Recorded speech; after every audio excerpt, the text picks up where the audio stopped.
चलिए जानते हैं भारत की हर जिला हर क्षेत्र की फटाफट बड़ी खबरों को केवल 5 मिनट में। तो वीडियो को लाइक करके चैनल को सब्सक्राइब जरूर कर दें।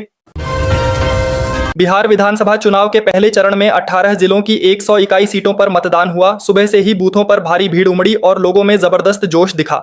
सुबह 9 बजे तक 13% वोटिंग हुई थी, जो 11 बजे तक बढ़कर 27% पार कर गई। बेगूसराय और लखीसराय में 30% से ज्यादा मतदान हुआ, जबकि पटना में करीब 23% वोट पड़े। महिलाओं की भागीदारी इस बार खास रही। कई जगह महिलाओं की लंबी कतारें देखने को मिली।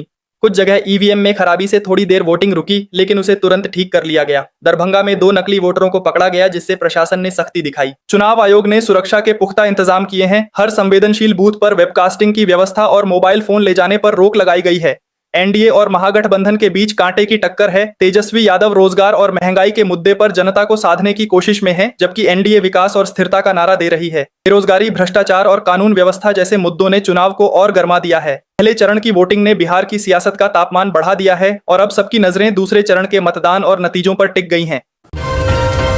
राहुल गांधी ने दावा किया है कि हरियाणा में लगभग 25 लाख नकली मतदाताओं का पंजीकरण हुआ है। उनका कहना है कि राज्य के हर 8वें मतदाता में गड़बड़ी हो सकती है।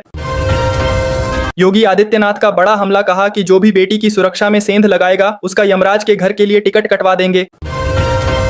असम के मुख्यमंत्री हिमंत बिस्वा शर्मा ने विवादित बयान देते हुए कहा कि मैं देशवासियों से अनुरोध करता हूं कि राहुल गांधी को आधिकारिक रूप से पागल घोषित किया जाए।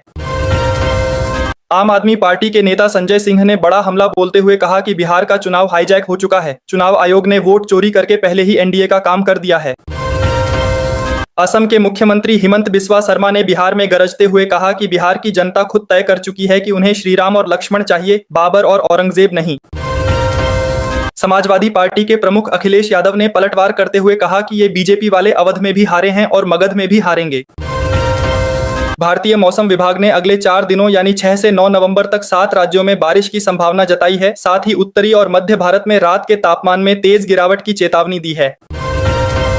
राजस्थान में हल्की बारिश और बंगाल में तेज हवाओं से मौसम का मिजाज पूरी तरह बदल गया है। ठंड में इजाफा दर्ज किया गया है।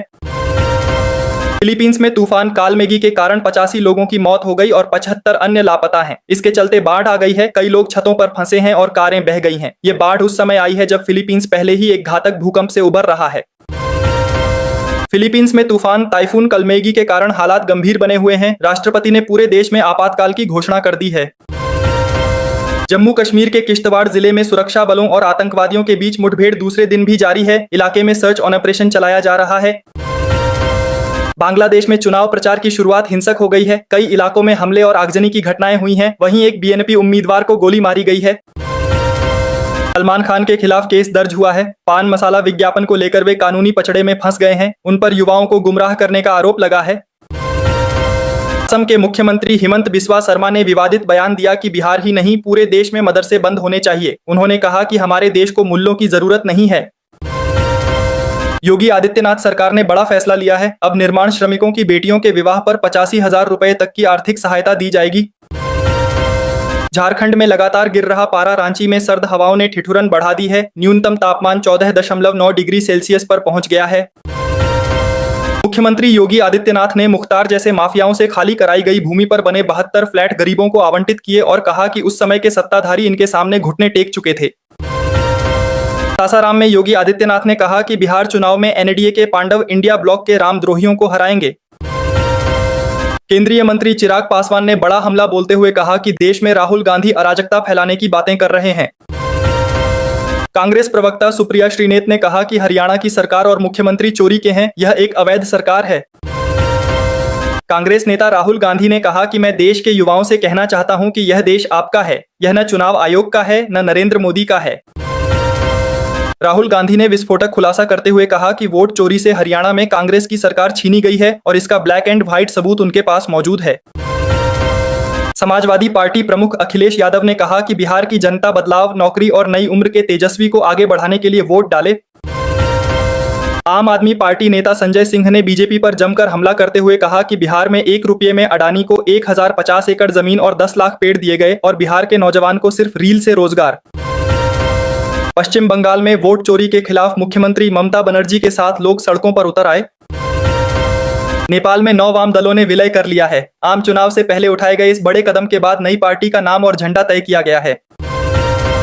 राहुल गांधी ने राई में बोगस वोटिंग का आरोप लगाया, जिससे क्षेत्र में हलचल मच गई। जांच के दौरान 14 मतदाताओं ने खुद को असली बताया, जिससे राहुल गांधी के आरोपों पर संदेह पैदा हो गया है। इन मतदाताओं के अनुसार उन्होंने ही वोट डाला था। अब इस मामले की सच्चाई पर संशय बना हुआ है। झारखंड में अगले 5 दिन तक आसमान साफ रहेगा। दिन में धूप खिली रहेगी, जबकि रातें ठंडी होंगी। तापमान 2 से 3 डिग्री तक गिर सकता है। तेजस्वी यादव ने ऐलान किया कि महिलाओं को 30,000 रुपये दिए जाएंगे। कहा, इस बार सरकार पलट जाएगी। 2020 में महागठबंधन एनडीए से सिर्फ 0.03% पीछे था और 9 राज्यों में पहले ही खेला हो चुका है। भोजपुरी स्टार खेसारी लाल यादव के घर पर बुलडोजर चल सकता है। चुनाव के बीच महाराष्ट्र की महापालिका ने नोटिस भेजा है। अगर अवैध निर्माण नहीं हटाया गया तो तोड़फोड़ का खर्च भी उनसे वसूला जाएगा। काशी में देव दीपावली पर 25 लाख दिए जगमगाए। योगी आदित्यनाथ ने क्रूज से लेजर शो और आतिशबाजी देखी। 40 देशों से पर्यटक पहुंचे। इस दौरान एक बच्ची गंगा में गिर गई, जिसे सुरक्षित निकाल लिया गया। जनसुराज प्रमुख प्रशांत किशोर ने कहा कि राहुल गांधी और विपक्ष के आरोपों का जवाब चुनाव आयोग को देना ही चाहिए। योगी आदित्यनाथ ने बड़ा ऐलान करते हुए कहा कि अब मोहिउद्दीन नगर का नाम मोहन नगर करने की दिशा में आगे बढ़ जाइए। राहुल गांधी ने बड़ा वादा करते हुए कहा कि अगर केंद्र में हमारी सरकार बनती है तो बिहार को देश का सबसे बड़ा विश्वविद्यालय मिलेगा। उन्होंने दावा किया कि यह विश्वविद्यालय शिक्षा के क्षेत्र में एक नई पहचान बनेगा। भारतीय स्टेट बैंक के कार्यक्रम में वित्त मंत्री ने कहा कि डायरेक्ट बेनिफिट ट्रांसफर यानी डीबीटी के जरिए सरकार ने अब तक करीब 4 लाख करोड़ रुपए की बचत की है, जिससे जनता के पैसे का सीधा फायदा लोगों तक पहुंचा है। राजधानी दिल्ली की हवा लगातार जहरीली बनी हुई है।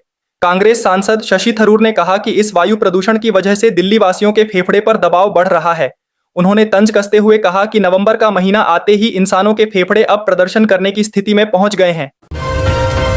उत्तर प्रदेश के सैनिक स्कूल में टीचिंग और नॉन टीचिंग पदों पर भर्ती निकली है। इच्छुक उम्मीदवार तय तारीख तक अपना आवेदन जमा कर सकते हैं। बिहार चुनाव के दौरान मतदान केंद्र से एक शिकायत सामने आई, जहां कुछ महिलाओं ने आरोप लगाया कि उन्हें वोट डालने की अनुमति नहीं दी गई, जबकि उनके पास पहचान पत्र भी मौजूद था। महिलाओं ने इस पर नाराजगी जताते हुए निष्पक्ष मतदान की मांग की।